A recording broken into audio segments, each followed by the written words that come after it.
안녕하십니까. 종합시대 마키론 저자 고우석입니다. 이번 시간부터는 이제 좀 특별하게 이 몽상화상 법어량록을 준비를 했습니다. 그래서 보통 이제 이 세간에서는 이제 이 책을 보고 법어록 언해라고 부릅니다. 그래서 예전에 이제 제가 이 작품을 이제 이 작품을 손으로 써가면서 한번 공부를 한번 해본 적이 있습니다. 그래서 상당히 이제 이 특별한 표기법을 좀 너무 감동이 있어서 한번 손으로 써보면서 이 작품을 보고 또 사전을 찾아가면서 이 작품을 공부를 했던 좀 기억이 납니다. 그래서 우리가 이제 이 작품에 이제 관심을 가지는 이유는 동국정운의 표기 방법으로 이 한자가 쓰여 있기 때문에 상당히 중요합니다. 우리가 이제 공부해 보신 분들도 알겠지만 동국정운의 그 수많은 한자를 찾아서 이제 공부를 하다 보면 이제 익숙해진 건 사실입니다만은 또 금방 잊어먹게 되어 있습니다. 그렇지만 또 우리가 이렇게 작품을 보다 보면은 그 작품 속에서 그 표기법을 또 생각이 나는 것이고 또 거꾸로 이 동국정원에도 공부가 또 되는 것입니다. 그래서 이 동국정원이 지금은 이제 완벽하게 1권부터 6권까지가 다 완질로 되어 있어서 우리가 공부하기가 쉽지만 이 완질본이 이렇게 발견되기 전까지는 1권과 6권밖에 없었습니다. 그래서 1권에 나와 있는 그 목차를 보고 학자들이 수많은 언해본에서 그 글자를 찾아가지고 이 2권과 3권, 4권, 5권까지를 만들었습니다. 그래서 그 학자들의 그 놀라운 그런 이 학문적인 그 성과를 우리가 알 수가 있는데요. 그렇게도 공부를 했던 예전의 학자들에 비한다 치면은 우리는 이제 공부를 이렇게 많이 안 하고 있다고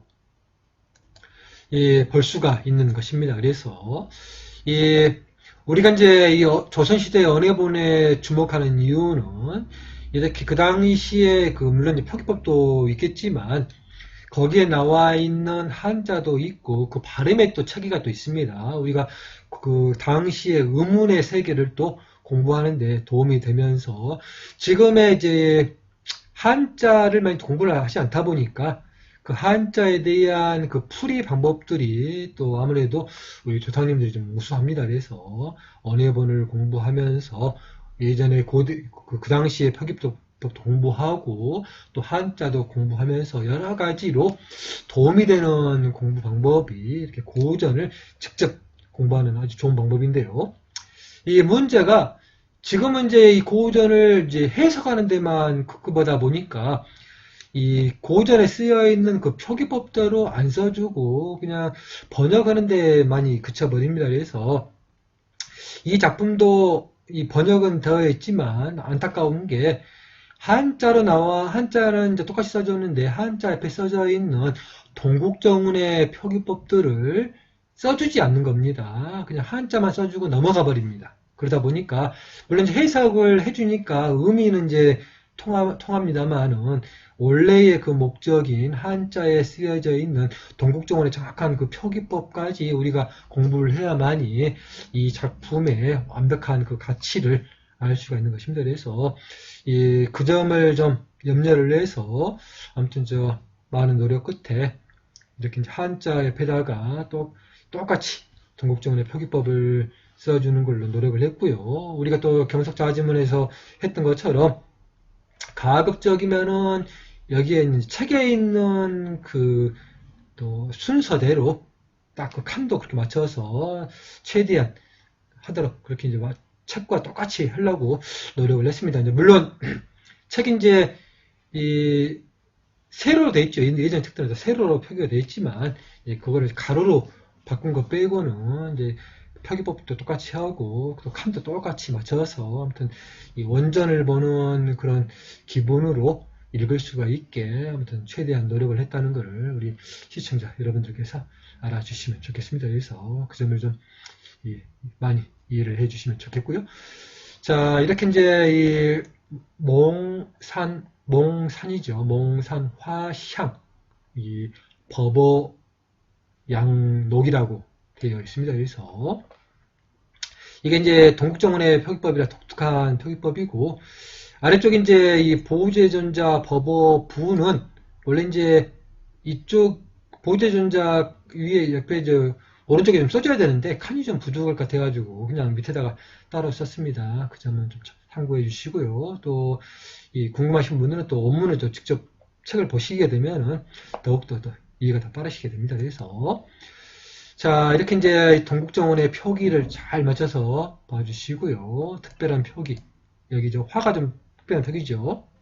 이렇게 히읗이 두 개입니다. 히읗이 두 개인 독특한 표기에 화를 잘 보시고요. 이렇게 또 샹도 히읗이 두 개입니다. 샹.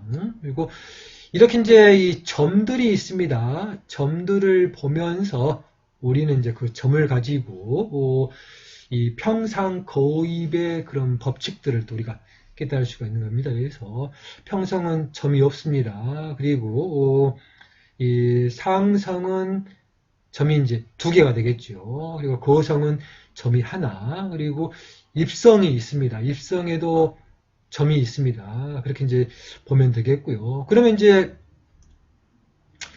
입성과 거성을 어떻게 구별을 하냐고, 입성과 이제 거성을 어떻게 구별할 수 있냐고 물을 수가 있겠죠. 근데 이제 그거는 이제 동국정원에 보는 그 법을 보면 알 수가 있습니다. 그래서 동국정원에 보면은 입성으로 나온 것들은 이제 발음들이 변합니다. 그래서 예를 들면은 이렇게 이제 이응으로 나오는 여기 이런 이응 말고 여기 앞에 나오는 이런 이응, 이렇게 꼭지가 있는 이응이 입성으로 변할 때는 이렇게 기역으로 변합니다. 그래서 이렇게 점이 하나가 딱 있을 때, 이 글자가 있을 때, 이 글자는 이 약의 글자를 볼 때 이 글자는 이 거성이 아니라 입성이라는 걸 알 수가 있는 이유가 바로 그 이유입니다. 그래서 이 기역자는 입성에 속하기 때문에 이거는 거성이 아니라 입성이 하나가 있으니까 당연히 입성이 된다고 할 수가 있는 것이고요. 여기 법도 마찬가지입니다. 여기에서 책을 보면 미음이 이렇게 비읍으로 변합니다. 그래서 그런 원리로 이 글자는 입성이 되는구나 이렇게 우리가 알 수가 있다고 볼 수가 있는 것이고요. 여기 있는 이 샹은 점이 하나이니까 당연히 이제 이게 기읍으로 변하지 않았으니까 입성이 아니고 거성이 되는 겁니다. 이렇게 해서 공부를 하게 되면은 자연스럽게 우리가 이 동국정원도 공부를 하고 또 한자도 공부를 하고 당시 조선시대의 그런 표기법까지 공부하고 굉장히 놀라운 공부 방법입니다. 근데 이런 방법을 무시하고 동국정원의 표기를 안 해주면은 말 그대로 뭐랄까 이 찐빵에 아무것도 없다고 볼 수가 있는 것이겠죠. 그래서 가장 핵심적인 그 부분을 빼놓지 말고 이렇게 이 고전의 표기법 그대로 보는 게 중요합니다. 그럼 해석은 이제 웬만큼 이제 많은 문헌들이 이제 학자들이 번역해 놨기 때문에 이제 별 차이가 없습니다만은 이 표기법의 차이는 굉장히 큽니다. 그 점을 항상 염두에 두셔야 됩니다. 제가 매번 말씀해 드리지만 실담자와 많은 다른 문자들을 원문의 글자를 보여주지 않고 알파벳으로만 공부를 한다 치면은 공부의 학문이 얼마나 높이 올라가겠습니까? 여기 있는 이 법어록원에도 마찬가지로 이 동국정원의 표기를 다 빼버리고 그냥 한글만 여기 있는 한글 표기법만 공부한다 치면은 이 정확한 그 학문의 세계를 들어가기가 어려운 것입니다. 그래서 그만큼 이렇게 이제 이 실생활에 쓰지도 않고 이게 현실 음과도 아닌데 굳이 그렇게까지 공부를 해야 되냐고 또 의문을 하시는 분도 많이 있을 겁니다만은 현실의 음과가 아니고 물론 이제 이게 시험에 나오지는 않지만 이 고금을 통하는 학문을 하기 위해서는 당연히 필요한 겁니다. 그래서 고금을 통하기 위해서는 이렇게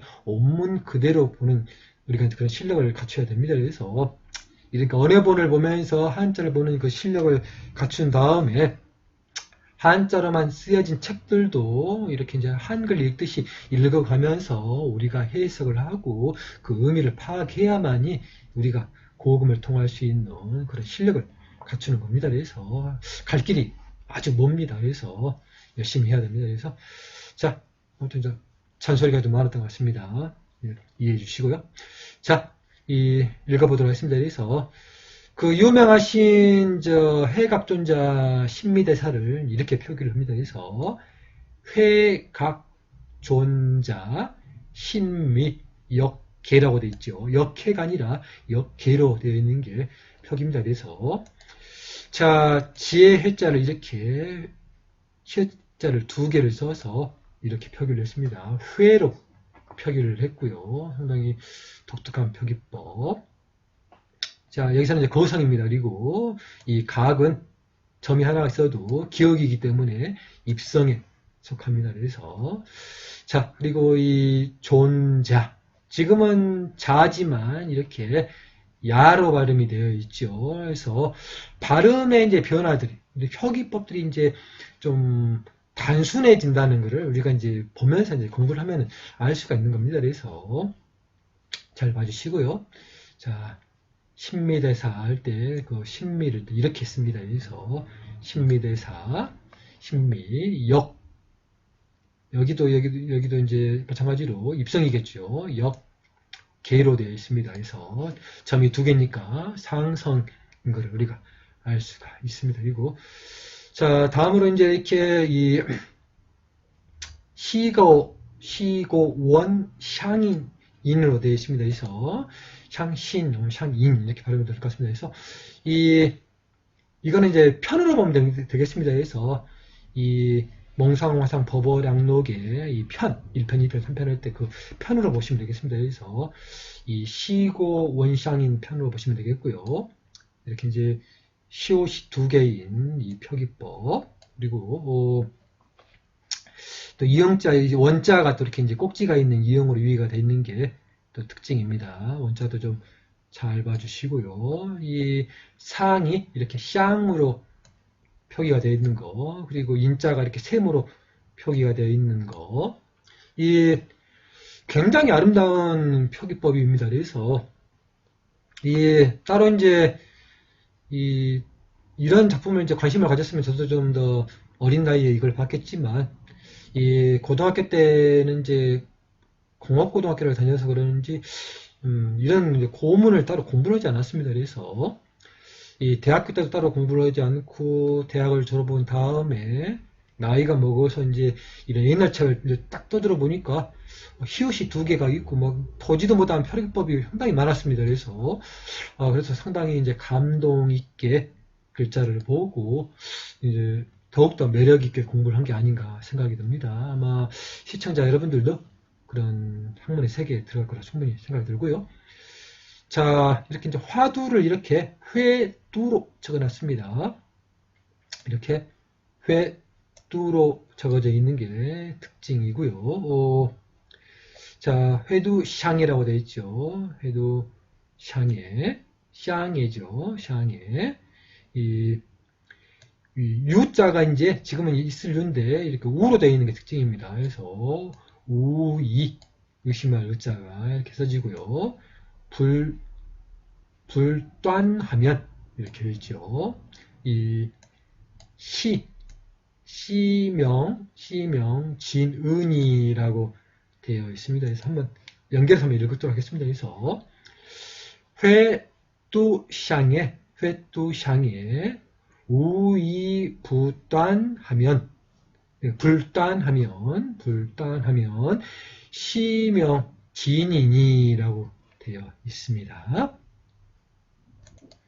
자, 그리고 이제 이렇게 우리말로 이제 이 한자를 이렇게 풀어준 것들은 따로 이렇게 하얀색으로 이 표기를 냈습니다. 이제 원작에서 보면은 한 칸씩 약간 떨쳐가지고 이 글자를 표기를 냈습니다. 그래서 이제 그 점을 좀 이해를 해주시면서 봐주시면 되겠습니다. 그래서 이렇게 회두에 의심이 그띠 아니하면 라고 되어 있고요. 이름이 진실 의심이니라고 되어 있습니다. 이 화두를 하는 데 있어서 의심이 이렇게 그띠 아니하기를 이제 위에서 봤을 때 불단으로 되어 있습니다. 그래서 이 끊어지지 아니하면은 이 이름이 이름이 지금은 이름인데 여기서는 일훔이라고 되어 있죠. 그래서 나중에 되면 이제 이 표기법이 미음이 이제 밑으로 내려와서 일훔으로 됩니다. 그래서 일후미라고 되어 있죠. 그래서 우리가 생각할 때 이 실담자의 그 발음에 정성이 이제 표기가 잘 안 되다 보니까 정성으로 발음될 그 표기법들이 두 번째 글자에 초성으로 된 거를 우리가 이제 많이 실담자에서 볼 수가 있습니다. 그런 것과 똑같이 여기에 있는 이 미음이 발음이 이제 뒤로 가서 초성으로 됐다는 걸 알 수가 있는 것이죠. 그래서 그런 것도 좀 비교해 볼 수 있는 겁니다. 그래서 이름이 진실 의심 진실의 의심이다라고 되어 있습니다. 그래서 이 화두의 의심이 이렇게 그치지 아니하면은 이제 이 이름이 진짜 진실의 의심이다라고 되는 것이고요. 뭐 굳이 이렇게 해석을 안 해도 위에 것만 읽어도 뭐 충분히 의미가 파악이 됩니다. 이렇게 회두의 의심이 그띠 아니하면 이 이름이 진실 의심이니라고 되어 있고 뭐 글자가 다 붙여 있어도 뭐 충분히 띄어서 읽을 수가 있는 겁니다. 그래서 자 다음으로 이렇게 이 약인데 이제 이게 세모로 되어 있는 게 특징이죠. 약이 일, 샹, 이 쇼시입니다. 쇼시하고라고 되어 있고요. 이렇게 이제 우리말로 이제 연결해서 읽어줄 때 이제 이렇게 이 글자는 원문에 보면 상당히 이제 작게 되어 있고요. 칸이 이제 칸에 있으니까 이렇게 칸에다가 이제 가로로 이제 보통 많이 써줍니다. 이런 글자들은. 그래서 이제 그 표기를 따로 독특하게 한 표기법이라고 보시면 되겠고요. 그래서 이제 대신 이렇게 작게 글씨를 썼습니다. 그래서 이 이제 또 오죠. 무의자이면 되어 있습니다. 그래서 글씨가 상당히 작습니다만은 좀 이제 그런 토를 달아주는 이제 이렇게 글자다 보니까 이렇게 따로 작게 이렇게 표시를 했습니다. 그래서 참고해 주시고요. 이렇게 이 야기 일샹 쇼시하고 우무의자이면 되어 있습니다. 그래서 이 하다가 이렇게 의심할 한번 적은 덧 하고 여기 위에 있죠. 이 쇼시하고라고 되어 있죠. 그래서 일상 쇼시하고가 이제 한번 적은 덧 하고라고 되어 있습니다. 그리고